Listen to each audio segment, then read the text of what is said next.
মৃত্যু একটা শব্দ যেটা শুনলেই আমাদের মনে ভয়, অজানা শূন্যতা আর চিরবিদায়ের ছবি ভেসে ওঠে। কিন্তু তুমি কি জানো, মৃত্যু মানেই সব শেষ নয়। বিজ্ঞান বলেছে কেউ মারা যাওয়ার পরও তার শরীরের কিছু অংশ কিছু সময়ের জন্য বেঁচে থাকে। মৃত্যুর পর প্রায় 3 থেকে 5 মিনিট পর্যন্ত মানুষের মস্তিষ্ক সচেতন থাকে। এই সময়টায় নাকি কেউ কেউ নিজের পুরো জীবনটা মুহূর্তের মধ্যে চোখের সামনে দেখে ফেলে, একটা দ্রুতগতির সিনেমার মতো। আর অবাক করা বিষয় হলো, হৃৎপিণ্ড থেমে গেলেও কিছু কোষ তখনও ধীরে ধীরে কাজ করে চলে। মাংসপেশিতে হঠাৎ করে একটা ঝাঁকুনি দেখা যায়।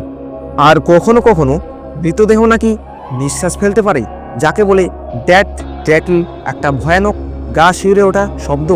এমনকি মৃত্যুর ঘণ্টাখানেক পরও মানুষের চুল আর নখ বড় হতে দেখা যায়। অবশ্য সেটা আসলে ত্বক শুষ্কচিত হওয়ার এমনটাই দেখায়। এই সব কিছু যেন বলে দেয় মৃত্যু হঠাৎ আসে না, সে ধীরে ধীরে নিঃশব্দে শরীরের ভিতরেই নেমে আসে এবং জীবন তার সাথে লুকোচুরি খেলতে থাকে শেষ মুহূর্ত পর্যন্ত। মৃত্যুর পরেও কি সত্যিই কিছু থাকে? তুমি কি এর আগে জানতে?